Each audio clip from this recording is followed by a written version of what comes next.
Okay, so this is live office hours question answer. So every other week, I'm going to be showing up here, and you can ask your questions and get into what it is that you have questions about and not sure where to start getting this information. And come here for a trusted source of some of this information. So if you are coming to this group right now to ask questions. And if I can't see your name, it's because you have to give StreamYard some permission to allow you to show up on screen through StreamYard. All right, so just let me get one thing going here. It's not. Okay, well, we will just start. And what I wanted to talk about, to start with today before people maybe have some questions is I want to talk about the craze right now with weight loss medications. There seems to be a lot of information out there. I see it on other social media platforms. They're talking about these GLP-1 medications. So they're common names, or the brand names are going to be things like Ozempic, Wegovy, Monjauro. There's probably a bunch of other ones too, but those are the ones I'm hearing about the most.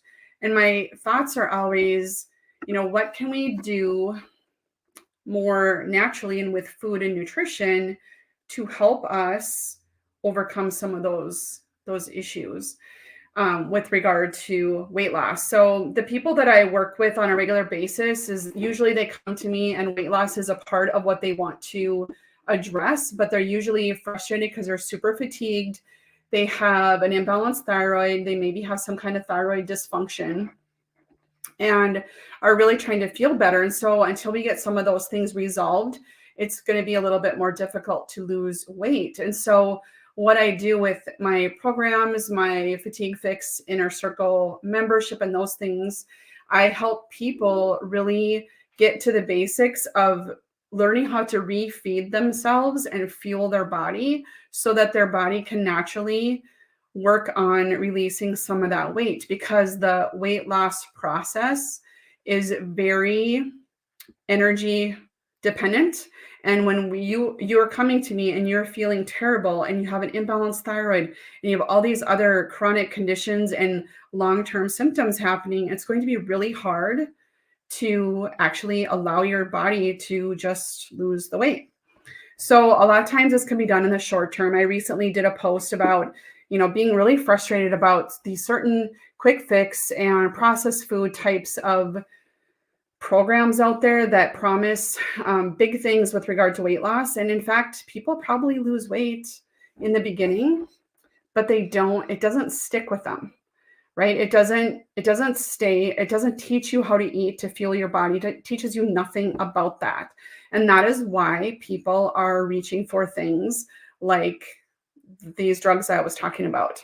So this class of medication, they're called GLP-1s, which stands for glucagon-like peptide 1.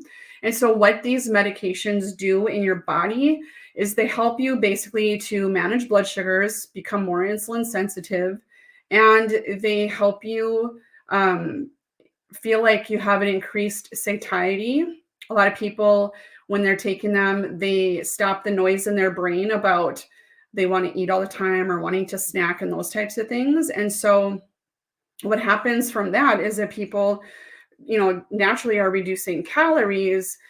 And so they are not feeling like eating at all, and they start to lose weight. Now, so these are first put on the market to help people with diabetes, type 2 diabetes in particular. And the problem with them, I suppose, the thoughts of the problems with these are that it's causing issues of people being able to access their medications. But there are some of these drugs, and I don't remember which ones, that are on the market now and are designed to help for weight loss. They have been approved for weight loss with the FDA. So basically, it's going to help increase the volume of or feeling of the volume of food in your gut, and it's going to lower or decrease gastric emptying. So it's going to hang around a little bit more. And that's why you're not feeling hungry when you're taking these types of medications. And it helps It helps to inhibit what we call glucagon, and it helps to slow insulin, which is really good for helping you not be hungry and not want to snack all the time. So the things that I like to do, since I don't prescribe these medications, I can refer people to people who can prescribe them. But what can we do in the long haul? Because the fear of any kind of weight loss medication or diet plan and things like that is that once you quit doing it, you're going to gain the weight back. And this is probably no different than other types of programs or drugs and things like that you probably heard over, in the past. But what we need to do when we're taking these medications, I want to talk about that in a second. I'm just writing this note down for myself. We want to make sure that we are making sure that we're fueling our body properly. So whether you're going to take these medications or not, you still have to figure out how to eat. And that's something else I've been learning from people that I'm working with lately, is that people don't know how to eat and they're kind of afraid to eat real food. And we need to overcome that. So let's talk about, if you are taking these medications, or if you decide you want to take these medications, you need to make sure that you're eating a good amount of protein. And I've talked about the amount of protein that you should be taking in before. So let's just give you the formula quickly. So take your ideal body weight. And what I mean by that is your body weight that is where you feel your best, where you can sustain, where you're not feeling like you have to starve yourself or do crazy extreme exercise to stay at that weight. I want you to think about the weight that you can maintain healthfully and that you feel good at, and then multiply two times the weight times 0.8 and the weight times 1.0. And that is your range of protein in grams you should be eating each day. Okay. So let's say that your ideal weight is 100 pounds for easy math. You're going to want to eat between 80 and 100 grams of protein per day. Okay. So that's where you need to start with that, because there is an effect with this medication that people can start to lose some muscle mass. So you need to eat your protein, and you actually need to do some resistance weight training as well. All right. So again, a lot of times people look to these kinds of remedies for weight loss, and they just think, well, I can just take the drug. I don't need to do anything else. And I'll just keep taking it forever, which is probably not feasible. It's about $1,000 a month. I think there's some coupons here and there for people, but I'm not sure. I think it's about $1,000 per month. So you can keep doing that, or you can learn to eat the foods and make the best of the medication you're taking. And potentially when you get off, you're going to have avoided some of those bad side effects. So that's the whole goal. So eat the right amount of protein and do some resistance training. That's going to be very helpful. Now, when it comes to foods that will sort of mimic the production of this GLP, so this is a GLP agonist is what it's called, the GLP-1 agonist. The ways that you can mimic this is by making sure that you're eating protein, like I mentioned, a healthy carbohydrate, but mostly thinking about what kind of carbohydrates include a lot of fiber or enough fiber, and then a healthy fat. So that combination is something that you need to train your body and train your mind to start, eating that way, in that normal eating pattern, in order to naturally help boost this GLP-1 that we have in our bodies. So it's released in the gut in response to food. So if you're eating a bunch of junk food all the time, processed, packaged, quick fix, calorie controlled, that type of food, your body doesn't know what to do with all of those chemicals, essentially. So it's not really going to be helpful for you for producing that GLP-1. So another thing you can do with those healthy foods, the carbs, the fats, and the protein, is to make sure that you're taking a good probiotic. And there's one strain in particular that is shown to increase GLP-1, and that's called Akkermansia. So I think I'm going to be able to put it here in the comments for you. I have a coupon code that you can use to get, I think it's 20% off your membership. with this. And it's recommended that you give yourself, I'm going to put the code here.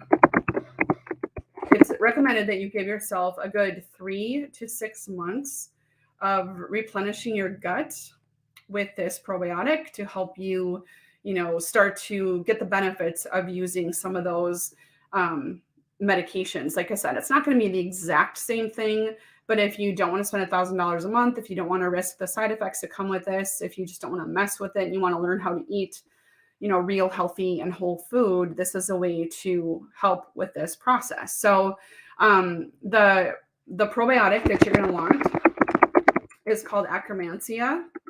And what it does is it helps to keep the GI tract growing and flourishing and helping basically lay the foundation of a good, healthy mucosal protection in your gut. And that barrier helps with the absorption of foods and helps, in turn with the production of this GLP-1.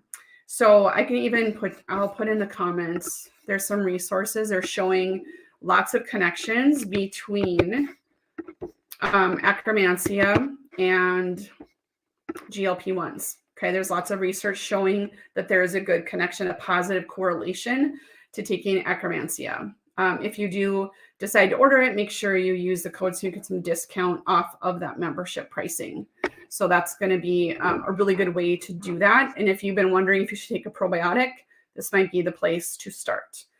The other thing that you can do to help your probiotics in the gut microbiome flourish is to make sure that you're eating a lot of variety of plants. So you want plant foods. I'm not saying you need to be a plant-based eater 100%. You need to make sure that you're getting a good amount of plants. So you want the amount and the variety to be something that you're working on a regular basis. Start with where you're at and build into it. So if you, for example, eat 10 different types of plants every week and you want to improve with this, then I would say try to eat 15 different plants the next week, or maybe it's 12 different plants the next week. Just start where you're at and build from there. So that's something that I highly recommend you do. That will help with that Akkermansia production. It can help with other probiotic production, good bacteria production. That is really important. And that gut health is really important for improving the GLP-1 and your response to blood sugars, the sugars in your food, and how well your insulin responds to it. And by doing so, wrapping all of this stuff together, you're going to be able to have a more level playing field when it comes to improving your health.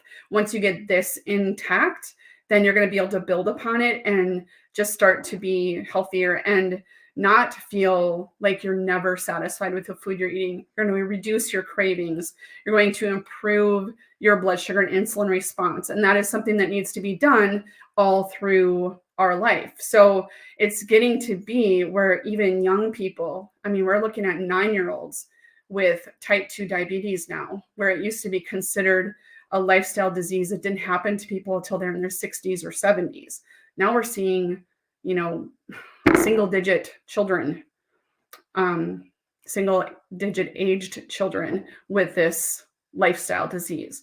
So the sooner we can get that wrapped up and taken care of with making sure we're eating the right kinds of foods and taking supplements in support of that too, if need be, that you can maybe avoid some of these issues with our gut health, with our metabolic disease that we have. And one of those things is having extra weight on.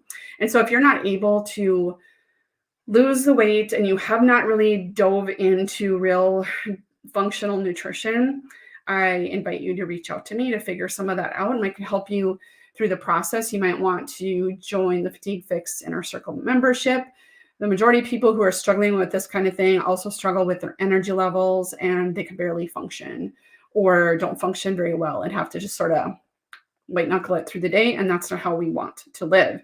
So if you have other questions, make sure you reach out to me. I'm planning, like I said, to do this every couple weeks and, give people an opportunity to ask some questions that they've been thinking about and wondering about, and I will do my best to answer them and, support you in any way that I can. So hopefully you'll all find this helpful. going forward. So, all right, if you have any questions, reach out. Let me know if you have any questions about GLP-1s and whether or not, something that you should look into, and, who you should, what doctors you should talk to about doing this. And you just need to have all the information before you jump in. But let's work on the baseline, because whether you go on these meds or not, you need to work at this baseline with the proteins, fats, carbs, good healthy gut microbiome, and that will set you up for success in whatever way you go. All right, have an awesome rest of your Sunday, and we'll see you in a couple weeks.